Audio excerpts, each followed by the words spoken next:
ಪೈಲಟ್ಗಳು ಕೂತ್ಕೊಳ್ಳೋದಕ್ಕೆ ಅಲ್ಲಿದೆ ನೋಡಿ. ಸೊ ಎಲ್ಲ ವಾರ್ ಮಿಸೈಲಿಂಗು ಎಲ್ಲ ಆಪ್ರೇಟ್ ಮಾಡೋದಕ್ಕೆ ಅನ್ಸತ್ತೀವೆಲ್ಲ. ಸೋನಾರ್ ನೋಡಿ, ಸಮುದ್ರ ಒಳಗಡೆ ಬಿಡೋದಂಥದ್ದು ಗುಂಡುಗಿದೆಯಲ್ಲ, ಅದು ಸಮುದ್ರದ ಒಳಗಡೆ ಏನು ಬರ್ತಾಯಿದೆ, ಸಬ್ಮೆರೀನ್ಸ್ ಇದೆ, ವೇಲ್ಸ್ ಬರ್ತಾಯಿದೆ, ಈ ಥರ ಎಲ್ಲ ಕಂಡುಹಿಡಿಯೋದು. ತರಂಗಗಳನ್ನ ಬಿಟ್ಟು ಕೆಳಗಡೆಯಿಂದ ಎಷ್ಟು ಏನಾದರೂ ಆಬ್ಜೆಕ್ಟ್ ಏನಿದೆ ಅಂತ ಕಂಡುಹಿಡಿಯೋದು. ಇದು ಬರೀ ಗಸ್ತು ವಾಹನ ಅಂತ ವಿತ್ ಡಿಫೆನ್ಸ್ ಇದೆ, ವಿತ್ ಮಿಸೈಲ್ಸ್ ಇದೆ, ಅಟ್ಯಾಕು ಮಾಡ್ಬೋದು. ಸೊ ದೊಡ್ಡದು ಈ ಥರದ್ದು 8 ಇತ್ತಂತೆ ನಮ್ಮ ದೇಶದಲ್ಲಿ. ಸೊ 8ಅಲ್ಲಿ ಇವಾಗ ಚೆನ್ನೈಯಲ್ಲಿ 5 ಇದಾವಂತೆ. ಸೊ ಇದನ್ನು ಡಿಕಮಿಷನ್ ಮಾಡಿ ಇಲ್ಲಿ ಇಟ್ಟಿದ್ದಾರೆ. ಸಮುದ್ರ ಒಳಗಡೆ ಯುದ್ಧ ಮಾಡೋದಕ್ಕೆ ಬಳಸುವಂಥ ಮೆಷಿನ್ಸ್ಗಳಿವೆಲ್ಲ. ಸೊ ನೋಡ್ತಾ ಇದ್ದೀರಾ, ಯುದ್ಧ ನೌಕೆಗಳು. ಸೊ ಇಲ್ಲಿ ನೋಡ್ರಿ, ಡಬಲ್ ಬ್ಯಾರಲ್ ಇದಿದೆ ಮೆಷಿನ್ ಗನ್. ಇದು ನೋಡಿ ಕ್ಯಾಬಿನು, ಪೈಲಟ್ ಕ್ಯಾಬಿನ್ ಮೇಲ್ಗಡೆ. ಅಲ್ಲಿಗೆ ಹೋಗೋಣ ನೋಡೋದಕ್ಕಲ್ಲಿ ರೆಡಾರ್ ಸಿಸ್ಟಮ್ದೆಲ್ಲ ಏನೇನೋ ಇದ್ದಾವೆ. ರೆಡಾರ್ ಸಿಗ್ನಲಿಗೆ ಅವೆಲ್ಲ. ಮೆರೀನ್ ಒಳಗಡೆ ಇರುವಂಥ ಇಂಜಿನ್ ವಿಭಾಗ, ಮೇಯ್ನ್ ಇಂಜಿನ್ ರೂಮ್. ಇದು ಇಂಜಿನ್ ರೂಮ್ ನೋಡಿ ಯಾವ ಥರ ಇದೆ. ಅಯ್ಯೋ ಏನೇನಿದೆ ಗುರು ಇದ್ರೊಳಗಡೆ. ಓವಾ ದೇವರಾಣೆ, ನನಗಂತೂ ಗೊತ್ತಾಗಲ್ಲ. ಇದೆಲ್ಲ ಇಂಜಿನ್ ರೂಮ್ ನೋಡಿ, ಈ ಥರ ಇರುತ್ತೆ ಇಂಜಿನ್ ರೂಮ್. ಮೇಯ್ನ್ ಇಂಜಿನ್ ನೋಡಿ ಈ ಥರ. ಫೈರ್ ಪ್ರೂಫ್ ಜಾಕೆಟ್ ಅಂತಾರಲ್ಲ ಇದೆ. ಇದು CT-65-76 mm ಡ್ರಿಲ್ ಅಂತ ಕರೀತಾರೆ ಇದಕ್ಕೆಲ್ಲ. ಡ್ರಿಲ್ ಹೆಸರು ಡ್ರಿಲ್ ಅಂತ. ನಾವು ಮಿಸೈಲ್ಸ್ ಅಂತೇವೆ, ಮಿಸೈಲ್ ಡ್ರಿಲ್ಲೇ ಇದು. ಹೊಡೆದ್ರೆ ಅದು ತೂತು ಬೀಳುತ್ತೆ ಅಲ್ಲಿ. ಹಲೋ ನಮಸ್ಕಾರ ಸ್ನೇಹಿತರೆ, ಮತ್ತೊಂದು ಹೊಸ ಲಾಗಿಗೆ ಸ್ವಾಗತ ಸುಸ್ವಾಗತ. ಸೊ ಇವಾಗ ನಾನು ಹೋಟೆಲ್ ಗೋಕರ್ಣ ಪ್ಯಾಲೇಸ್ ಇದನ್ನು ಚೆಕ್ಔಟ್ ಮಾಡ್ತಾಯಿದ್ದೀನಿ. ಸೊ ಎಲ್ಲ ರೆಡಿ ಮಾಡಿಟ್ಟಿದ್ದೀನಿ. ಸೊ ಹೋಟೆಲ್ ಗೋಕರ್ಣ ಪ್ಯಾಲೇಸ್ನ ಚೆಕ್ಔಟ್ ಮಾಡಿಕೊಂಡು ಕಾರವಾರ ಹೋಗ್ತಾಯಿದ್ದೀನಿ. ಕಾರವಾರದಲ್ಲಿ ಸಾಧ್ಯವಾದ ಎಷ್ಟು ಪ್ಲೇಸ್ ಇದಾವೆ ಅಷ್ಟು ಪ್ಲೇಸ್ ನೋಡೋಕೆ ಟ್ರೈ ಮಾಡೋಣ. ಅಂದರೆ ಮೇಯ್ನ್ ಇಂಪಾರ್ಟೆಂಟ್ ಪ್ಲೇಸ್ ಅಂತ ಅಂದ್ಬಿಟ್ಟು ಇವಾಗ ನಾನು ಹೋಗ್ತಾ ಇದ್ದೀನಿ ಮ್ಯೂಸಿಯಮ್ಗೆ ಹೋಗ್ತಾಯಿದ್ದೀನಿ. ಕಾರವಾರ ವಾರ್ ಮ್ಯೂಸಿಯಮ್ ಅಂತ ಅದೊಂದು ಪ್ಲೇಸ್ ಐತೆ. ಸೊ ನಮ್ಮ ಇವಾಗ ಜರ್ನಿ ಹೋಟೆಲ್ ಗೋಕರ್ಣ ಪ್ಯಾಲೇಸಿಂದ ಕಾರವಾರವರೆಗೆ ಇರುತ್ತೆ. ಸೊ ಬನ್ನಿ, let's begin the journey.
Indian navy ship ನಮ್ಮ ಕಾರವಾರದ ಕಡಲ ತೀರದಲ್ಲಿದೆ.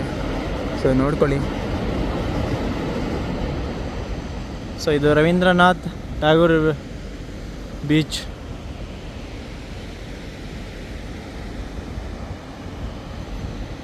ಸೊ ಎಲ್ಲ ಫಿಶರ್ಸ್ ನೋಡಿ, ಎಲ್ಲ ಫಿಶಿಂಗ್ ಮಾಡ್ಕೊಂಡು ಬರ್ತಾವ್ರೆ ಫಿಶರ್ಮೆನ್ಗಳು.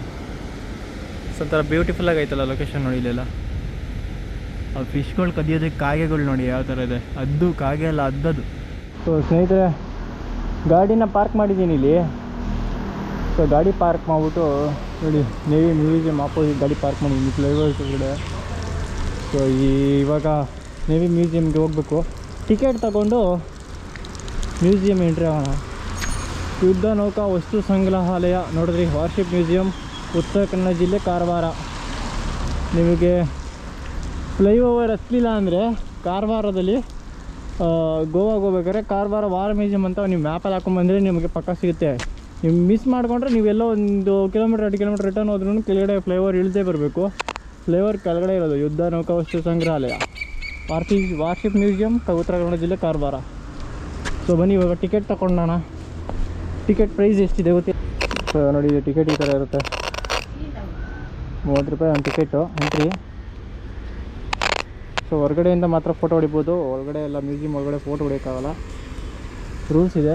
ಸೊ ನೀವೇನಾದ್ರು ಲಗೇಜ್ ತಂದರೆ ನಿಮ್ಮದು ಕಾರ್ಗಿರಲ್ಲಿ ಇಟ್ಟು ಬನ್ನಿ. ಸೊ ಇಲ್ಲಿ ಲಗೇಜ್ ಕೌಂಟ್ರಲ್ಲ ಇಲ್ಲ. ಮೇಡಮ್ನ ರಿಕ್ವೆಸ್ಟ್ ಮಾಡಿದ್ವಿ ಒಳಗಡೆ ಬ್ಯಾಗ್ ಇಟ್ಟು ಹೋಗಿ ಕೇಳಿದರೆ. Okay madam, thank you. Off ಮಾಡ್ಕೊಂಡು ಹೋಗ್ತೀವಿ.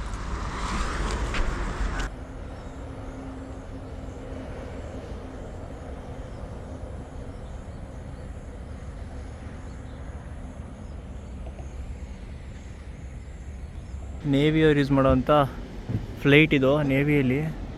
ಸೊ ಎಷ್ಟು ದೊಡ್ಡದೈತೆ ನೋಡ್ರಿ ಇದು. ಎಂಜಿನ್ಸ್ ನೋಡಿ 1 2 ಆ ಕಡೆ 2 4 ಇಂಜಿನ್ಸ್ ಈ ಕಡೆನೇ ಇದ್ದಾವೆ. ಸೊ ಬ್ಯಾಕ್ ಟೇಲ್ಸ್ ನೋಡಿ ಯಾವ ಥರ ಇದೆ. ಕೆಳಗಡೆ ಹೋಗಿ ತೋರಿಸ್ತೀನಿ ನೋಡಿ ಯಾವ ಥರ ಬ್ಯೂಟಿಫುಲ್ಲಾಗಿ ಕಾಣಿಸುತ್ತೆ. ಸೊ ವಿಂಗ್ಸ್ಗಳು ನೋಡಿ ಯಾವ ಥರ ಇದ್ದಾವೆ, ಬ್ಲೇಡ್ಸ್ ನೋಡಿ. ಸೊ ಖತರ್ನಾಕ್ ಆಗಿದೆ. ಟೇರ್ಸು ಎಲ್ಲ ಹಾಗಾಗೆ ಇದೆ. ಒರಿಜಿನಲ್ ಫ್ಲೈಟು ವಾರ್ ಮೆಷಿನ್ ಇದು. ಸೊ ನೇವಿಯಲ್ಲಿ ಯೂಸ್ ಮಾಡೋದು ನೋಡಿ. ಇಲ್ಲಿ ರೆಡಾರ್ ಸಿಸ್ಟಮ್ಗೆಲ್ಲ ಇದ್ದಾವೆ. ಒಳಗಡೆ 4 ಜನ ಕೂತ್ಕೊಳ್ಳೋ ಕ್ಯಾಬಿನ್ ಕ್ರೂ ಇದೆ. ಸೊ ಇದಕ್ಕೆ ಯಾವುದಕ್ಕೂ ನೇಮಿಂಗ್ ಎಲ್ಲ ಇಲ್ಲ, ಏನೇನೈತೆ ಅಂತ ಸುಮ್ಮನೆ ನೋಡೋ ಥರ ಇದೆ. ಯಾರು ಗೈಡ್ ಇಲ್ಲ ಇಲ್ಲಿ ನೋಡಿ. ಈ ಥರ ಇದ್ದಾವೆ ನೋಡ್ರಿ, ಹೆಂಗೈತೆ ಇಲ್ಲೆಲ್ಲ ಒಳಗಡೆ. ಯಪ್ಪ, ಇವೆಲ್ಲ ಏನೇನಕ್ಕೆ ಅಂತ ನನಗಂತೂ ಗೊತ್ತಿಲ್ಲ. ಸೊ ಏನಕ್ಕೆ ಯೂಸ್ ಮಾಡ್ತಾರೋ ಗೊತ್ತಿಲ್ಲ ನೋಡ್ರಿ. ಈ ಥರ ಎಲ್ಲ ಐತೆ ವಾರ್ಶಿಪ್ ಒಳಗಡೆ. ಇದು ಫ್ಲೈಟ್ ಒಳಗಡೆ ಇರೋದು. ನೇವಿ ಫ್ಲೈಟ್ ಇದು ನೋಡ್ರಿ. ಹಿಂಗೆ 4 ಜನ ಕೂತ್ಕೊಳ್ಳೋದು ಒಂದೇ ಜಾಗದಲ್ಲಿ. ನೇವಿ ವಾರ್ ಫ್ಲೈಟ್ ಇದು. ಸೊ ಇಲ್ಲಿ ನೋಡ್ರಿ ಹೆಂಗಿದೆ. ಇಲ್ಲಿ ಎಂಟ್ರಿ ಇಲ್ಲ, ಬಟ್ ಆದರೆ ಮೇಯ್ನ್ ಪೈಲಟ್ಗಳು ಕೂತ್ಕೊಳ್ಳೋದಕ್ಕೆ ಅಲ್ಲಿದೆ ನೋಡಿ.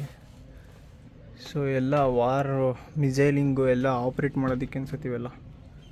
ಪ್ರತಿಯೊಂದೊಂದು ಕಡೆನೂ ಒಂದೊಂದು ಸೆಕ್ಷನಲ್ಲಿ ಒಬ್ಬೊಬ್ಬರು ಕೂತ್ಕೊಳ್ತಾರೆ. ಪ್ರತಿಯೊಂದೊಂದು ಸೆಕ್ಷನ್ಗೂ ಒಬ್ಬೊಬ್ಬ ಪೈಲಟ್ಗಳಿದ್ದಾರೆ. ಸೊ ಓಡಿಸೋರು ಅಲ್ಲಿ ಮೇಯ್ನಾಗೆ. ಇದೆಲ್ಲ ನೀವು ಕಂಟ್ರೋಲ್ ಮಾಡೋದು. ಸೈಡಲ್ಲಿ ಬೇರೆ ಬೇರೆ ಸಿಸ್ಟಮ್ಸ್ಗಳಿದ್ದಾವೆ ಇದರಲ್ಲಿ, ಅಟ್ಯಾಕಿಂಗ್ ಸಿಸ್ಟಮ್ಸ್. ಅವನ್ನ ಕಂಟ್ರೋಲ್ ಮಾಡೋದಕ್ಕೆ ಸ್ಟಾಫ್ಗಳು ಕೂತ್ಕೊಳ್ಳೋದು ಇಲ್ಲಿ, ನೇವಿ ಆಫೀಸರ್ಸ್ಗಳು. 316 ಟಫೆಲೋ ಏರ್ಕ್ರಾಫ್ಟ್ ಅಂತ ಇದು. ಓಷನ್ ಸರ್ವೆಲೆನ್ಸ್ ಮತ್ತು ಡಿಫೆನ್ಸ್ ಸಿಸ್ಟಮ್ ಜಾಸ್ತಿ ವಾರ್ ಮಿಷಿನ್ ಅಲ್ಲ ಇದು. ಫುಲ್ ವಾರಿಗೆ ಅಂತಾನೆ. ಟೈರ್ಸ್ ಎಲ್ಲ ನೋಡಿ ಎಷ್ಟಿದೆ. ಸೊ ಟೋಟಲಿ 200 ಟನ್ ಪ್ಲಸ್ ಇದೆ ಅಂತೆ. ಸೊ 100 ಟನ್ ಫ್ಯೂಲೇ ಇದಕ್ಕೆ ಲೋಡ್ ಮಾಡೋದು. ಸೊ ಇದು ಸರ್ವೆಲೆನ್ಸು ಅಂದರೆ ಏನಂದರೆ ಗಸ್ತುಗೆ ಬಳಸ್ತಾರೆ ಸಮುದ್ರದಲ್ಲಿ, ಗಸ್ತು ತಿರುಗೋದಕ್ಕೆ ಇದು. ಸೊ ಇದ್ರ ನೋಡ್ತಾ ಇದ್ದೀರಾ ಎಷ್ಟು ದೊಡ್ಡ ದೊಡ್ಡ ಬ್ಲೇಡ್ಸ್ಗಳು ನೋಡ್ರಿ ಇದು. ಸೊ ಎಕ್ಸಾಸ್ಟ್ ಎಲ್ಲ ನೋಡಿ ಯಾವ ಥರ ಇದೆ. ಸೊ ಇದರಲ್ಲಿ ಒಬ್ಬರಲ್ಲ, ಒಂದು ಟೀಮ್ ಹೊರಗಡೆ ವರ್ಕ್ ಮಾಡುತ್ತೆ ಆ ಥರ ಇದು. ಸೊ ಇಬ್ಬರಾಳು ಪೈಲಟ್ಗಳು ಓಡಿಸೋವಂಥದ್ದಲ್ಲ ಇದು. ಸೊ ಒಂದೊಂದು ಸಿಸ್ಟಮ್ಸ್ಗಳಿದ್ದಾವೆ. ಸೆನ್ಸರು, ಸೋನಾರ್ ನೋಡಿ, ಸಮುದ್ರ ಒಳಗಡೆ ಬಿಡೋದಂಥದ್ದು ಗುಂಡುಗಿದೆಯಲ್ಲ ಅದು. ಸಮುದ್ರದ ಒಳಗಡೆ ಏನು ಬರ್ತಾಯಿದೆ, ಸಬ್ಮೆರೀನ್ಸ್ ಏನಿದೆ, ವೇಲ್ಸ್ ಬರ್ತಾಯಿದೆ, ಈ ಥರ ಎಲ್ಲ ಕಂಡುಹಿಡಿಯೋದು. ತರಂಗಗಳನ್ನ ಬಿಟ್ಟು ಕೆಳಗಡೆಯಿಂದ ಎಷ್ಟು ಏನಾದರೂ ಆಬ್ಜೆಕ್ಟ್ ಏನಿದೆ ಅಂತ ಕಂಡುಹಿಡಿಯೋದು. ಮತ್ತು ಅರ್ಥಕ್ವೇಕ್ ಎಲ್ಲ ಆಗುತ್ತಲ್ಲ ಸಮುದ್ರ, ಅದೆಲ್ಲ ತಿಳ್ಕೊಳ್ಳೋದಕ್ಕೆ ಅದನ್ನೆಲ್ಲ ಬಳಸ್ತಾರೆ. ಸೊ ಕೆಳಗಡೆ ನಿಕ್ಷೇಪಗಳಿದ್ದರೆ ಅವೆಲ್ಲ ತಿಳ್ಕೊತಾರೆ ಅದರಲ್ಲಿ. ಇದು ಬರೀ ಗಸ್ತು ವಾಹನ ಅಂತ ವಿತ್ ಡಿಫೆನ್ಸ್ ಇದೆ, ವಿತ್ ಮಿಸೈಲ್ಸ್ ಇದೆ. ಅಟ್ಯಾಕು ಮಾಡ್ಬೋದು. ಮತ್ತು ಇದರ ಮಿಸೈಲ್ಸಿಂದ ನೋಡಿ, ಇಲ್ಲಿ ಮಿಸೈಲ್ಸ್ ಇದೆ ನೋಡಿ ಅಲ್ಲಿ. ಸೊ ಎಲ್ಲಿದೆ ನೋಡಿ, ಇಲ್ಲಿ ಮಿಸೈಲ್ಸ್ ಕಾಣಿಸ್ತಿದೆ, ಹಾಳಾಗಿದೆ. ಸೊ ಮಿಸೈಲ್ಸಿಂದ ಅಟ್ಯಾಕು ಮಾಡಿ ಅಪೋನೆಂಟನ್ನು ಡೆಸ್ಟ್ರಾಯ್ ಮಾಡ್ಬೋದು, ಆ ಥರ ಇದು. ಸೊ ದೊಡ್ಡದು ಇದು. ಈ ಥರದ್ದು 8 ಇತ್ತಂತೆ ನಮ್ಮ ದೇಶದಲ್ಲಿ. ಸೊ 8ಅಲ್ಲಿ ಇವಾಗ ಚೆನ್ನೈಯಲ್ಲಿ 5 ಇದಾವಂತೆ. ಸೊ ಇದನ್ನು ಡಿಕಮಿಷನ್ ಮಾಡಿ ಇಲ್ಲಿ ಇಟ್ಟಿದ್ದಾರೆ 1 ವರ್ಷದಿಂದ. ಸೊ ಇವಾಗ 2 ತಿಂಗಳಿಂದ ಈ ಮ್ಯೂಸಿಯಮ್ ಓಪನ್ ಮಾಡಿದ್ದಾರೆ. ಕಾರವಾರದಲ್ಲಿ ಬಂದವರು ನೋಡ್ಬೋದು, ಚೆನ್ನಾಗಿದೆ. ಸೊ ನೋಡ್ತಾ ಇದ್ದೀರಾ ಎಷ್ಟು ದೊಡ್ಡದೈತೆ ಆ ಫ್ಲೈಟು ಅಂತ. ಸೊ ಅದು ಗಸ್ತು ವಾಹನ ಅನ್ನೋದು ಹಿಂಗೋ ಅಷ್ಟೇ ದೊಡ್ಡ ಫ್ಲೈಟ್ ಅನ್ನೋದು ಅಷ್ಟೇ. ಸೊ ಅದರಲ್ಲಿ ಬರೀ 8 ಅಂತೆ ನಮ್ಮ ಇಂಡಿಯಾದಲ್ಲಿರೋದು. 8ರಲ್ಲಿ 5 ಚೆನ್ನೈಲಿದ್ದಂತೆ. ಇದೊಂದು ಇವಾಗ 3 ಹಾಳಾಗಿದೆಯಂತೆ. 3 ಹಾಳಾಗಿರೋದ್ರಲ್ಲಿ ಇದನ್ನು ಇಲ್ಲಿಗೆ ತಂದಿಟ್ಟಿದ್ದಾರೆ. ಸೊ ಇನ್ನೆರಡು ಎಲ್ಲಿದೆ ಗೊತ್ತಿಲ್ಲ.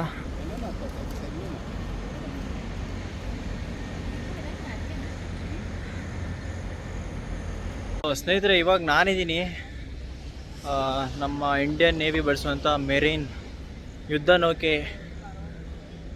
ಸೊ ಯುದ್ಧ ನೌಕೆ ಮೇಲಿದ್ದೀನಿ ನೋಡಿ. ನೌಕೆ ಮೇಲಿಂದ ಯಾವ ಥರ ಕಾಣಿಸುತ್ತೆ ಅಂತ ನೋಡಿ. ಸೊ ಇದೆ ಕಾರವಾರ ಬೀಚು. ಈ ಥರ ಬೀಚ್ಗಳಲ್ಲಿ ಓಡಾಡೋಂಥ ಯುದ್ಧ ನೌಕೆ ಸ್ನೇಹಿತರೆ.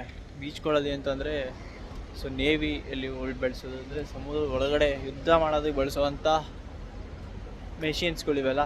ಸೊ ನೋಡ್ತಾ ಇದ್ದೀರಾ ಯುದ್ಧ ನೌಕೆಗಳು. ಸೊ ಇಲ್ಲಿ ನೋಡ್ರಿ, ಡಬಲ್ ಬ್ಯಾರಲ್ ಇದಿದೆ ಮೆಷಿನ್ ಗನ್. ಇದು ನೋಡಿ ಕ್ಯಾಬಿನು, ಪೈಲಟ್ ಕ್ಯಾಬಿನ್ ಮೇಲ್ಗಡೆ. ಅಲ್ಲಿಗೆ ಹೋಗೋಣ. ಸೊ ಅದು ಬಿಟ್ಟರೆ ಇಲ್ಲೇನಿದೆ ನೋಡ್ರಿ, ಇದೇನು ಅಂತ ಗೊತ್ತಾಗಲಿಲ್ಲ. ಇದು ಕಂಟೈನರ್ಗಳು. ಸೊ ಸ್ಟೋರೇಜ್ ಆಗೂ ಬಳಸ್ಬೋದು, ಮತ್ತು ಏನೋ ಒಂದು ನೋಡಿ ಇದರಲ್ಲೆಲ್ಲ ಸ್ಟೋರೇಜ್ಗೆ ಬಳಸೋದಕ್ಕೆ ಕಂಟೈನರ್ಸ್ ಇವೆಲ್ಲ. ಸೊ ಇದು ಫ್ಯೂಲ್ ಮಾಡ್ಕೊಬೋದು, ಏನು ಬೇಕಾದ್ರೂ ಮಾಡ್ಕೊಬೋದು. ಸೊ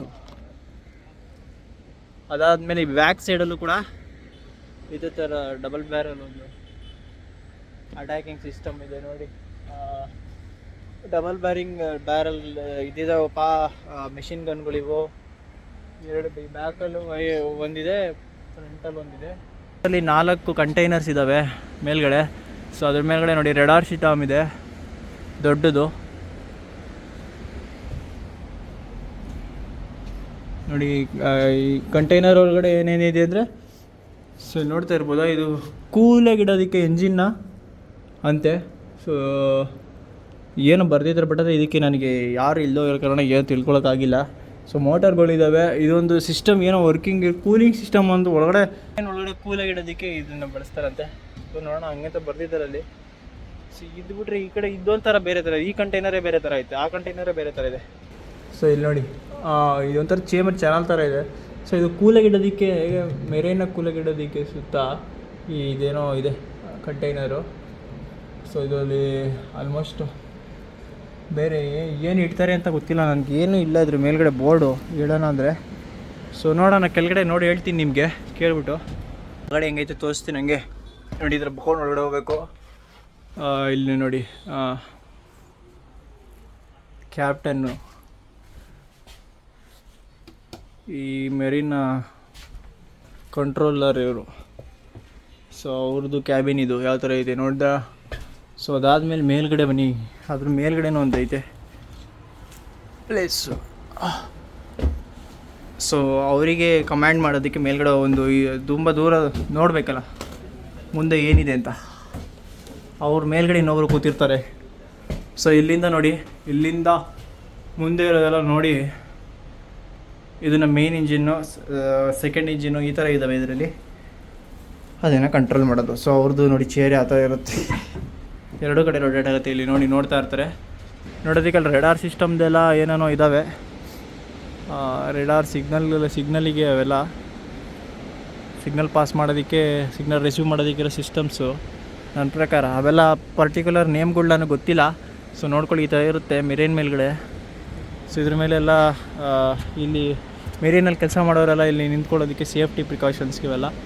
ನಾವು ಇವಾಗ ಕೆಳಗಡೆ ಹೋಗೋಣ ಬನ್ನಿ, ಏನೇನಿದ್ದಾವೆ ಎಲ್ಲ. ಸೊ ಇದು ಕಂಟ್ರೋಲರ್ ರೂಮ್ಗಳು. ಇದು ಟಾಪಲ್ಲಿ ಒಬ್ಬ, ಬಾಟಮಲ್ಲಿ ಒಬ್ಬ ಇರ್ತಾರೆ. ಅವ್ರದ್ದು ಮೇಲ್ಗಡೆಯಿಂದ ಒಬ್ಬ ನೋಡ್ತಾ ಇರ್ತಾರೆ ಮೇಯ್ನಾಗೆ, ಕೆಳಗಡೆ ಒಬ್ಬ ಮೇಯ್ನಾಗಿ ಕಂಟ್ರೋಲ್ ಮಾಡೋದು. ಈ ಥರ ಕ್ಯಾಬಿನ್ ಮೇಲೆ ಕ್ಯಾಬಿನ್ಗಳು ಇರ್ತವೆ. ಒಂದೊಂದು ಕ್ಯಾಬಿನಲ್ಲೂ ಒಂದೊಂದು ಥರ ಸಿಸ್ಟಮ್ಸ್ನ ಕಂಟ್ರೋಲ್ ಮಾಡೋದಕ್ಕೆ ಎಲ್ಲ ಮಾಡೋರೆ. ಸೊ ಆಮೇಲೆ ಒಂದೊಂದೇ ಬಂದರೆ ಮೆರಿನ್. ಸೊ ಇಲ್ಲಿ ನೋಡ್ತಾ ಇದ್ದೀರಾ, ಟಾಯ್ಲೆಟ್ ನೋಡಿ ಯಾವ ಥರ ಇದೆ, ಮೆರಿನ್ ಒಳಗಡೆ ಟಾಯ್ಲೆಟು ನೋಡಿ. ಇಲ್ಲಿ ಒಳಗೆ ಕೆಳಗಡೆ ಇದ್ದರೆ ಇಂಜಿನ್ ಸೆಕ್ಷನ್ ಇದೆ, ಇಲ್ಲಿಂದ ನೋಡ್ತಾವ್ರೆ. ಸೊ ಇಲ್ಲಿಂದನೇ ಇಳಿಬೋದು ಅನಿಸುತ್ತೆ. ಇನ್ನು ಎಮರ್ಜೆನ್ಸಿ ಟೈಮಲ್ಲಿ ಏನಕ್ಕೋ ಯೂಸ್ ಮಾಡ್ತಾರೆ ಅನಿಸುತ್ತೆ. ಅವೆಲ್ಲ ಇದೆ. ಅದು ಬಿಟ್ಟರೆ ಇಲ್ಲಿ ನೋಡಿ, ಇದೆಲ್ಲ ವರ್ಕರ್ ಯಾರು ಇರ್ತಾರಲ್ಲ, ಇವು ವರ್ಕರ್ ಅಂತ ಅಂದರೆ ಅವರು ನೇವಿಲೇ ಜಾಬ್ ಮಾಡ್ತಾ ಇರ್ತಾರೆ. ಒಂದೊಂದು ಡಿವಿಷನ್ ಇರುತ್ತಲ್ಲ, ಇವರು ಟೆಕ್ನಿಕಲ್ ಡಿಪಾರ್ಟ್ಮೆಂಟ್ ಅವರು. ಇಲ್ಲಿ ನೋಡಿ ಅವ್ರದ್ದೊಂದು ಕ್ಯಾಬಿನ್ ಈ ಥರ. ಅದು ಬಿಟ್ಟರೆ ಗ್ಯಾಸ್, ಇದಕ್ಕೆ ಬೇಕಾಗಿರುವಂಥ ಗ್ಯಾಸ್ಗಳು ಏನೇನೋ ಇದ್ದಾವೆ ಈ ಥರದ್ದು. ಅದಕ್ಕೆ ಅದು ಆ ಥರ ಏನೇನೋ ಇದೆ. ಸೊ ಇದೇ ಥರ ಮತ್ತೊಂದು ಕ್ಯಾಬಿನು. ಸೊ ಅದೇ ಥರ ಬಂದರೆ ನೋಡಿರಿ, ಈ ಥರ ದೊಡ್ಡದು ಇದೇ ಸೈಜಲ್ಲಿ ದೊಡ್ಡ ಇರ್ತವೆ ನೋಡಿ. ಅದ್ರ ಮೇಲೆ ಲ್ಯಾಪ್ಟಾಪ್ ಇದು ಚಾಪರ್ನೆಲ್ಲ ಲ್ಯಾಂಡ್ ಮಾಡ್ತಾವ್ರೆ. ಸೊ ಈ ಥರ ಎಲ್ಲ ನೋಡಿ ಇಂಜಿನ್ ಇವಾಗ ಅದು. ಸೊ ಮೆರಿನ್ ಮೇಲೆ ಇರೋವಂಥದ್ದು ನೋಡಿ, ಇಲ್ಲೇ ಇದೆ ನೋಡಿ, ಈ ಥರ ಇರುತ್ತೆ.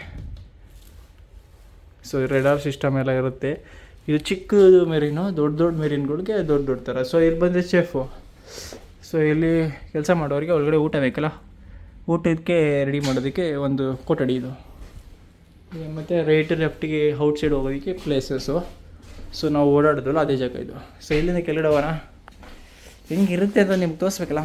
ನೋಡಿ ಒಳಗಡೆ ಏನೇನೋ ಇದು ಕಂಟ್ರೋಲರ್ ಸಿಸ್ಟಮ್ಸ್ ಎಲ್ಲ ಇದ್ದಾವೆ. ಅದು ಬಿಟ್ಟರೆ ಸೊ ಈ ಥರ ಇದೇನೋ ಡೈನಿಂಗ್ ಇಲ್ಲ ಮೀಟಿಂಗ್ ಹಾಲು ಈ ಥರ ಮಾಡ್ಕೊಂಡವ್ರು ಇದ್ರೊಳಗಡೆ ಎಲ್ಲ.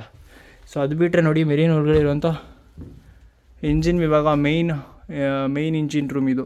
ಇಂಜಿನ್ ರೂಮ್ ನೋಡಿ ಯಾವ ಥರ ಇದೆ. ಅಯ್ಯೋ ಏನೇನಿದೆ ಗುರು ಇದ್ರೊಳಗಡೆ. ಓವಾ ದೇವರಾಣೆ ನನಗಂತೂ ಗೊತ್ತಾಗಲ್ಲ. ಇದೆಲ್ಲ ಇಂಜಿನ್ ರೂಮ್ ನೋಡಿ ಈ ಥರ ಇರುತ್ತೆ. ಇಂಜಿನ್ ರೂಮ್ ಮೇನ್ ಇಂಜಿನ್ ನೋಡಿ ಈ ಥರ. ಸೊ ನೋಡಿರಿ ಎಲ್ಲ ಗ್ಯಾಸ್ಗಳು ಹೆಂಗೆ ಇವೆಲ್ಲ. ಇದಕ್ಕೆ AC ಫಿಟ್ ಮಾಡೋರೆ. ಟೆಂಪ್ರೇಚರ್ ಜಾಸ್ತಿ ಆಗೈತಿ ಇಲ್ಲಿ ಅಂತ, ಆದರೆ ಇವ್ರು ಫಿಟ್ ಮಾಡ್ಕೊಂಡಿರೋದು ಅವಾಗಲ್ಲ. ಸೊ ಇದೆಲ್ಲ ಈ ಥರ ಇರ್ತಾವೆ ನೋಡಿರಿ. ಸೊ ಇದೆಲ್ಲ UPS ಎಲ್ಲ ಫಿಟ್ ಮಾಡ್ತಾರೆ ಎಕ್ಸ್ಟ್ರಾ ಇವರು. ಸೊ ಇದು ಸೆಕೆಂಡು ಎಂಜಿನ್ ರೂಮ್ನಲ್ಲಿ ಸೆಕೆಂಡ್ ಸೆಕ್ಷನ್. ಇದರೊಳಗಡೆನೂ ಇದೇ ಥರ ಎಂಜಿನ್ಗಳಿದಾವೆ ನೋಡಿ. ಒಂದು ಇಲ್ಲಿ ಡಬಲ್ ಇಂಜಿನ್ ಇದೆ, ಒಂದು ಇದೆ. ಇದು ಮೇಯ್ನ್ ಇದರಲ್ಲೂ ಇಲ್ಲೊಂದು ದೊಡ್ಡದಾಗಿದೆ ಜನ್ರೇಟರ್ ಅನ್ಸುತ್ತೆ. ಇದು ಜನ್ರೇಟರ ಇಲ್ಲ ಅಂದರೆ ಏನಂತ ಗೊತ್ತಿಲ್ಲ. ಇದು ಒಂದು ಇಂಜಿನಲ್ ಸೆಕ್ಷನ್ಸ್ ಇದೆ, ಬಟ್ ನಮ್ಗೆ ಅಷ್ಟೊಂದು ಗೊತ್ತಾಗಲ್ಲ. ಜೂನಿಯರ್ ಆಫೀಸರ್ ಕ್ಯಾಬಿನ್ಗಳು ನೋಡಿ ಇಲ್ಲಿ ಮಲ್ಕೊಳಕ್ಕೆ ಅವರು ರೂಮ್ಸ್ ಇವೆಲ್ಲ ನೋಡಿರಿ. ಇಲ್ಲಿ ಮಲ್ಕೊಳಕ್ಕೆ ರೂಮ್ಸ್ಗಳಿದ್ದಾವೆ ಒಳಗಡೆ ನೋಡಿ ಈ ಥರ ಆಫೀಸರ್ ಕ್ಯಾಬಿನ್ಸ್. ಅದು ಬಿಟ್ಟರೆ ಮೆರೀನ್ಸಲ್ಲಿ ಯೂಸ್ ಮಾಡೋವಂಥ ಇಲ್ಲಿ ನೋಡಿ ಇಲ್ಲೆಲ್ಲ ಕಾಣಿಸ್ತಿದೆಯಲ್ಲ, ಇದೆಲ್ಲ ಬಂದು ಮಿಸೈಲ್ಸ್ಗಳು, ಈ ಅಟ್ಯಾಕಿಂಗ್ ಸಿಸ್ಟಮ್ಸಲ್ಲಿ ಬಳಸೋದು ನೋಡಿ. ರೈಫಲಲ್ಲಿ ಬಳಸೋದು ಮುಂದೆ ಡಬಲ್ ಬ್ಯಾರಲ್ ಇದಿತ್ತಲ್ಲ ಅದರಲ್ಲಿ ಬಳಸೋದು ಅನ್ಸುತ್ತದು ನನ್ನ ಪ್ರಕಾರ. ಮೀಡಿಯಮ್ ಸೈಜ್ ಇದೆಯಲ್ಲ ಚಿಕ್ಕದು. ಫೈರ್ ಫೈಟಿಂಗ್ ಎಕ್ವಿಪ್ಮೆಂಟ್ ನೋಡಿ, ಫೈರ್ ಪ್ರೂಫ್ ಅಂತಾರಲ್ಲ, ಫೈರ್ ಪ್ರೂಫ್ ಜಾಕೆಟ್ ಅಂತಾರಲ್ಲ ಇದೆ. ಅದು ಬಿಟ್ಟರೆ ಇವ್ರು ಕ್ಯಾಬಿನ್ ಮೆಂಬರು ವರ್ಕರ್ ಏನು ಇರ್ತಾರಲ್ಲ, ಒಳಗಡೆ ಏನಾದರೂ ಟೆಕ್ನಿಕಲ್ ಪ್ರಾಬ್ಲಮ್ ಅವ್ರ ಡಿಪಾರ್ಟ್ಮೆಂಟ್ ಇದು. ಸೊ ಅದಾದಮೇಲೆ ಇಲ್ಲೂ ಕೂಡ ಮಿಸೈಲ್ಸ್ ಇಟ್ಟವು ನೋಡಿ. ಇದು ಕೂಡ ಇದ್ಯಾವುದೋ ಒಂದು ದೊಡ್ಡದಿದೆ. ಇದು ಮದ್ದುಗುಂಡುಗಳಿವೆಲ್ಲ, ಮದ್ದುಗಳು ಅಷ್ಟೇ, ಮದ್ದುಗುಂಡಲ್ಲ ಇವು ಮಿಸೈಲ್ಸ್, ಚಿಕ್ಕ ಮಿಸೈಲ್ಸ್. ಇದೊಂದು ನೋಡಿ, ಇದು CT-65-76 mm ಡ್ರಿಲ್ ಅಂತ ಕರೀತಾರೆ ಇದಕ್ಕೆಲ್ಲ. ಡ್ರಿಲ್ ಹೆಸರು ಡ್ರಿಲ್ ಅಂತ. ನಾವು ಮಿಸೈಲ್ಸ್ ಅಂತೇವೆ, ಮಿಸೈಲ್ ಡ್ರಿಲ್ಲೇ ಇದು. ಹೊಡೆದ್ರೆ ಅದು ತೂತು ಬೀಳುತ್ತೆ ಅಲ್ಲಿ. ಇನ್ನೇ ನೋಡಿ ಸ್ಕೂಬಾ ಡೈವಿಂಗ್ ಕಿಟ್ ಅಂದರೆ ಏನಾದ್ರು ಒಳಗಡೆ ಪ್ರಾಬ್ಲಮ್ ಬಂತಂದರೆ ನೀರೊಳಗಡೆ ಜಂಪ್ ಮಾಡಿ ಕೆಲಸ ಮಾಡೋದಕ್ಕೆ ಸ್ಕೂಬಾ ಡೈವಿಂಗ್ ಕಿಟ್ಟು. ಅದಾದಮೇಲೆ ನೋಡಿ ಯಾವ ಥರ ಐತೆ ಅಲ್ಲಿ ದೂರದರ್ಶಕಗಳು, ತುಂಬ ದೂರ ಬರ್ತಾರೆ ನೋಡೋದಕ್ಕೆ. ಒಂದೊಂದೇ ಇದು ಬಾಹುಬಲಿಯಲ್ಲಿ ನೋಡಿದ್ದೀರಲ್ಲ, ಒಂದು ಗಾಜಿಟ್ಟು ನೋಡ್ತಾನಲ್ಲ ಅದೇ ಥರದ್ದು ಇದು ದೊಡ್ಡದು. ಒಂದೊಂದು ಸೈಜ್ ಇಟ್ಟು ನೋಡೋದು. ಮೆರೀನ್ ನೋಡಿದ್ರಲ್ಲ ಯಾವ ಥರ ಇರ್ತದೆ ಅಂತ. ಸೊ ಇಲ್ಲಿ ಬನ್ನಿ, ಸಬ್ಮೆರೀನ್ ಯಾವ ಥರ ತೋರಿಸ್ತೀನಿ ಫೋಟೋ. ಇವಾಗ ನೋಡ್ತಾ ಇರೋದು ಯುದ್ಧ ನೌಕೆ. ಇದು ಯುದ್ಧ ನೌಕೆಯಲ್ಲಿ ಇನ್ನೊಂದು ಭಾಗ ಸಬ್ಮೆರೀನ್, ಅಂಡರ್ ವಾಟರ್ ಫೈಟರ್ ಇದೆಲ್ಲ. ನೀರು ಒಳಗಡೆ ಮುಳುಗಿರುತ್ತೆ, ಒಳಗಡೆಯಿಂದನೇ ಯುದ್ಧ ಮಾಡುವಂಥದ್ದು. ಬೇಕಾಗಿದ್ದ ಜಾಗ ಹೋಗಿ ಮೇಲ್ಗಡೆ ಬಂದು ನಮ್ಮ ಮೇಲೆ ಯುದ್ಧ ಮಾಡುತ್ತೆ, ಇಲ್ಲ ಒಳಗಡೆಯಿಂದನೇ ಮಿಸೈಲ್ ಬಿಡುತ್ತಿದ್ದು ಈ ಥರದ್ದು ಇದು. ಸೊ ಇದನ್ನೆಲ್ಲ ಸಬ್ಮೆರೀನ್ಸ್. ಇದು ನೀವು ಸಬ್ಮೆರೀನ್ಸ್ ಅಂತ ಹೇಳಿದ್ರೆ ಗೊತ್ತಾಗುತ್ತೆ. ನಾವು ಎಲ್ಲರೂ ಸಿಕ್ಕರೆ ಇದನ್ನು ಒಳಗಡೆ ಹೋಗೋಣ ಒಂದ್ಸಲಿ. ಇದು ಬೋಟ್ ಥರ ಮೇಲ್ಗಡೆ ತೇಲ್ತಾ ಇರುತ್ತಿದ್ದು, ಇದೆಲ್ಲ ಮೇರಿನ್. ಅದೇ ಯುದ್ಧ ನೌಕೆ ವಾರ್ಶಿಪ್ ಅಂತಾರೆ, ವಾರ್ಶಿಪ್ ಇದು ತೇಲ್ತಾ ಇರೋದು ಮೇಲ್ಗಡೆ ನಾನು ಶೂಟ್ ಮಾಡೋವಂಥದ್ದು. ಸೊ ಇಂಡೋ ಪಾಕ್ ಯುದ್ಧ ಟೈಮಲ್ಲೆಲ್ಲ ಬಳಸೋರೆ, ತೋರಿಸ್ತೀನಿ ನೋಡಿ. 1971 ಇಂಡೋ ಪಾಕ್ ಯುದ್ಧದಲ್ಲಿ ಬಳಸಿದ್ದಾರೆ ನೋಡಿ ಇದೇ ಥರ marine navy ship that attack the Pakistan ship. Indian navy ship operating in the bay of ಬೆಂಗಾಲಲ್ಲಿ ಆಪ್ರೇಟಿಂಗ್ ಟೈಮಲ್ಲಿ ಬಳಸಿರೋದು. ಆಪರೇಷನ್ ಟ್ರೇಡೆಂಟ್ ಅಂತ ಇದ್ರ ಹೆಸರು. ಸೊ ಹಂಗೆ ನೋಡಿ ಇಂಡೋ ಪಾಕ್ ಯುದ್ಧದಲ್ಲಿ ಮತ್ತು ಗೋವಾ ವಿಮೋಚನೆ ಟೈಮಲ್ಲಿ ಸೊ 3 ಮೆರೀನ್ಸ್ ಯೂಸ್ ಮಾಡೋರು ಇದೇ ಥರದ್ದು. ಬಟ್ ಅದೇ ಸ್ವಲ್ಪ ಸೈಜಲ್ಲಿ ದೊಡ್ಡದು. ನೌಕಾಪಡೆ ಉದಯ ಯಾವ ಥರ ಆಯಿತು 1947ರಲ್ಲಿ ರಾಯಲ್ ಇಂಡಿಯನ್ ನೇವಿ ಅಂತ ಹೆಸರು. ಅದನ್ನು ಗಣರಾಜ್ಯೋತ್ಸವದ ರಾಯಲ್ ಎಂಬ ಪದವನ್ನು ಕೈಬಿಟ್ಟು ಭಾರತೀಯ ನೌಕಾಪಡೆ ಅಂತ ನಾಮಕರಣ ಮಾಡವ್ರೆ. ರಾಯಲ್ ಇಂಡಿಯನ್ ನೇವಿ ಅಂತ 1950 ಗಣರಾಜ್ಯೋತ್ಸವ, ಮೊದಲನೇ ಗಣರಾಜ್ಯೋತ್ಸವ ಮಾಡ್ತಾರಲ್ಲ ಆ ಟೈಮಲ್ಲಿ ಇದಕ್ಕೆ ಭಾರತೀಯ ನೌಕಾಪಡೆ ಅಂತ. ಅದಕ್ಕೂ ಮುಂಚೆ ರಾಯಲ್ ಇಂಡಿಯನ್ ನೇವಿ ಅಂತ. ಅದಕ್ಕೂ ಮುಂಚೆ ಹರ್ ಮೆಜೆಸ್ಟಿ ಇಂಡಿಯನ್ ಶಿಪ್ಸ್. ಅದಕ್ಕೂ ಮುಂಚೆ ರಾಯಲ್ ಇಂಡಿಯನ್ ಮೆರೈನ್ ಅಂತ. ಅದಕ್ಕೂ ಮುಂಚೆ ಇನ್ನೊಂದು ನೇಮ್ ಇದೆ. ಅದಕ್ಕೂ ಮುಂಚೆ ಬ್ರಿಟಿಷರ ಕಾಲದಲ್ಲಿ ಇದಕ್ಕೆ ಇನ್ನೊಂದು ನೇಮ್ ಕೊಟ್ಟಿದ್ದಾರೆ, ಅದನ್ನು ಹೇಳ್ತೀನಿ ತಡೀರಿ. ಇಲ್ಲೇ ಇದೆ ದಿ ರಾಯಲ್ ಇಂಡಿಯನ್ ಮೆರೈನ್ ಅಂತ ಹೆಸರು ಅದಕ್ಕೂ ಮುಂಚೆ. ಗೊತ್ತಾಯ್ತಾ? ಇದ್ರ 1918ರಲ್ಲಿ ದಿ ರಾಯಲ್ ಇಂಡಿಯನ್ ಮೆರೈನ್ ಅಂತ ಕರೆದಿದ್ದಾರೆ. ಅದೆಲ್ಲ ಬ್ರಿಟಿಷರ ಟೈಮಲ್ಲೇ ಇದೆಲ್ಲ. ಸೊ ಪೋರ್ಚುಗೀಸರು ಮೇಲೆ, ಫ್ರಾನ್ಸು ಇವ್ರ ಮೇಲೆಲ್ಲ ಅಟ್ಯಾಕ್ ಮಾಡಿರೋದು ಇಲ್ಲಿ ಈ ಟೈಮಲ್ಲಿ ದಿ ರಾಯಲ್ ಇಂಡಿಯನ್ ಮೆರೈನ್ ಅಂತ. ಅದಕ್ಕೂ ಮುಂಚೆ ಬ್ರಿಟಿಷರ ಕಾಲದಲ್ಲಿ, ಬ್ರಿಟಿಷರು ನಮ್ಮ ಭಾರತದಲ್ಲಿ ಅವ್ರ ಆಡಳಿತ ಇದ್ದಾಗ 1840 ಆ ಟೈಮಲ್ಲೆಲ್ಲ ಚೀನಾ ಅಪೋಸಿಟು ಹೋರಾಟ ಮಾಡೋದಕ್ಕೆ ಬಳಸಿರೋದು ಬ್ರಿಟಿಷರು. ಆವಾಗ ಎಲ್ಲ ದಿ ರಾಯಲ್ ಇಂಡಿಯನ್ ಮೆರೈನ್ ಅಂತಾರೆ. ಈಸ್ಟ್ ಇಂಡಿಯಾ ಕಂಪನಿ ನೋಡಿ ಅಲ್ಲಿ ಇದೆ. ಚಿಕ್ಕ ವಿಸ್ತಾರಗೊಂಡಾಗ ನೌಕಾ ಕೇಂದ್ರ 1830 ಇದನ್ನು ಸ್ಥಾಪನೆ ಮಾಡಿರೋದು ಬ್ರಿಟಿಷರು ನಮ್ಮ ದೇಶದಲ್ಲಿ. ಯಾರೋ ಚೀನಾದವ್ರ ಜೊತೆ ಯುದ್ಧ ಮಾಡೋದಕ್ಕೆ. ಅದಾದಮೇಲೆ ನಮ್ಮ ಇಂಡಿಯನ್ ನೇವಿ ಕಾಲಕ್ರಮೇಣ ಒಂದೊಂದು ಹೆಸರೇ ಪಡ್ಕೊಂಡು ಗೋವಾ ವಿಮೋಚನೆ ಟೈಮಲ್ಲಿ ನೋಡಿ 1961 ಬೆಳೆಸ್ಕೊಂಡಿರೋದು. ಅದಾದಮೇಲೆ ನಮ್ಮ ಭಾರತಕ್ಕೆ ಮೊದಲನೇ ಗಣರಾಜ್ಯೋತ್ಸವ ಟೈಮಲ್ಲಿ ಇದಕ್ಕೆ ಭಾರತೀಯ ನೌಕಾಪಡೆ ಅಂತ ನಾಮಕರಣ ಮಾಡವ್ರೆ. ಸೊ ಅದ್ರದ್ದು ನಮ್ಮ ಇಂಡಿಯನ್ ನೇವಿದು ಧ್ವಜ ಮತ್ತು ಮುದ್ರೆಗಳು ನೋಡಿ ಆ ಥರ ಇದೆ. ನೋಡಿದ್ರಾ ಯಾವ ಥರ ಇದರಿಂದ ನೇವಲ್ ಕ್ರೆಸ್ಟ್ ಇದೆ ನಮ್ಮ ಇಂಡಿಯಾದು. ಈ ಥರ ಇದೆ ನೌಕಾ ಧ್ವಜ. ಸೊ ಕಾರವಾರ ಪಶ್ಚಿಮ ಭಾಗದ ಅತ್ಯಂತ ದೊಡ್ಡ ನೌಕಾನೆಲೆ ಅಂತೆ. ಸೊ ಅದು ಬಿಟ್ಟರೆ ಕೊಚ್ಚಿನ್, ವಿಶಾಖಪಟ್ಟಣ, ಮುಂಬೈ, ನವದೆಹಲಿ ಈ ಕಡೆ ಎಲ್ಲ ಒಂದೊಂದು ಕಡೆ ಏನೋ ಕೇಂದ್ರ ಕಚೇರಿಗಳಿದ್ದಾವೆ ನೌಕಾಪಡೆಯದು. ಸೊ ನೋಡ್ತಾ ಇದ್ದೀರಾ ಇಲ್ಲಿ ಮಾರ್ಕಿಂಗ್ ಇದೆ ನೋಡಿ, ಕೊಚ್ಚಿ, ಮುಂಬೈ, ನವದೆಹಲಿ, ವಿಶಾಖಪಟ್ಟಣಂ, ಪೋರ್ಬಂದರ್. ಆಮೇಲೆ ನಮ್ಮ ಅಂಡಮಾನ್ ನಿಕೋಬಾರ್ ಇಲ್ಲೆಲ್ಲ ಕಚೇರಿಗಳಿದ್ದಾವೆ ನೌಕಾಪಡೆದು. ಅದು ಬಿಟ್ಟರೆ ನೋಡಿರಿ ಇಲ್ಲಿ ನೋಡಿ ಸಬ್ಮೆರೀನ್ಸ್ ಭಾರತ ಪಾಕಿಸ್ತಾನ ಯುದ್ಧ ಟೈಮಲ್ಲಿ 1971 ಬಳಸಿರೋದು ಯಾವ ಥರ ಅಂತ. ಸ್ನೇಹಿತರೆ, ನೀವೇನು ನೋಡ್ತಾ ಇದ್ದೀರಲ್ಲ, ಈ ಮ್ಯೂಸಿಯಮ್ಗೆ ಬಂದರೆ ಇವೆಲ್ಲನೂ ಓದಿ ಒಂದ್ಸಲಿ ನಿಮಗೆ ಅರ್ಥ ಆಗುತ್ತೆ. ಪ್ರತಿಯೊಂದನ್ನು ಎಕ್ಸ್ಪ್ಲೈನ್ ಮಾಡೋಕ್ಕಾಗಲ್ಲ, ಯಾಕಂದರೆ ಟೈಮ್ ಅಷ್ಟೊಂದು ಸಾಲಲ್ಲ ಒಂದು ವೀಡಿಯೋದಲ್ಲಿ. ಸೊ ಯಾರೂ ನೋಡೋದಕ್ಕೆ ಹೋಗಲ್ಲ. ಸೊ ಇದು ನೋಡ್ತಾ ಇದ್ದೀರಲ್ಲ, ಇದು ಬಂದು ಗಸ್ತು ವಿಮಾನ. ಇದು ಬಂದು ಪಕ್ಕದಲ್ಲಿ ನನ್ನ ಹಿಂದೆ ನೋಡ್ತಾ ಇದ್ದೀರಲ್ಲ, ಇದು ಕಾರ್ವೆಟ್ ಕ್ಲಾಸಿಗೆ ಬರುತ್ತೆ. ಸೊ ಇದು ಕೂಡ ಗಸ್ತು ನೌಕೆ. ಇದನ್ನು ಕೂಡ ಇದರಲ್ಲಿ ಜಾಸ್ತಿ ಶಸ್ತ್ರ ಇರಲ್ಲ. ಶಸ್ತ್ರ ಜಾಸ್ತಿ ಇಟ್ಕೊಂಡು ಹೋಗುವಂಥ ಬೇರೆ ಬೇರೆ ಕ್ಲಾಸಸ್ ಬರ್ತವೆ. ಅದನ್ನೆಲ್ಲ ಅಲ್ಲಿ ಬರೆದಿದ್ದಾರೆ, ಬಂದಾಗ ನೋಡಿ ಒಂದ್ಸಲಿ ಗಮನ ಹರಿಸಿ. ಸೊ ಆದರೆ ನಾನು ಇದೇ ವಿಡಿಯೋದಲ್ಲಿ ಹಾಕ್ತೀನಿ. ಸೊ ಇದು ಕಾರ್ವೆಟ್ ಶಿಪ್ಪು. ಅದು ಬಿಟ್ಟು ಅದು ಬಂದರೆ ಅದು ಬಂದು ಗಸ್ತು ವಿಮಾನ. ಸೊ ಅದು ಕೂಡ ಸೋನೋಬಾಲ್ ಬಳಸಿ ಆ ಸಬ್ಮೆರೀನ್ಸ್ನ ಮತ್ತು ಅಪೋಸಿಟ್ ಶಿಪ್ ಬರ್ತಾವಲ್ಲ, ಅಪೋಸಿಟ್ ಕಂಟ್ರೀಸ್ದು ಅಟ್ಯಾಕರ್ಸ್ ಯಾರು ಬರ್ತಾರೆ ಅವ್ರನ್ನ ಕಂಡುಹಿಡಿಯೋದಕ್ಕೆ. ಸೊ ಇದು ಅಷ್ಟೇ, ಇದು ಕೂಡ ಸೇಮ್ ಅದೇ ಥರ. ಸೊ ಇದರಲ್ಲಿ ಫಸ್ಟ್ ಕ್ಲಾಸ್ ಅಂದರೆ ಮೊದಲನೇ ಹಂತದ ಡಿಫೆನ್ಸ್ ಮತ್ತು ಇಟ್ಕೊಂಡು ಗಸ್ತು ತಿರುಗ್ತಾ ಇರ್ತಾರೆ. ಸೊ ಇವರು ಕೂಡ ಅದೇ ಥರ,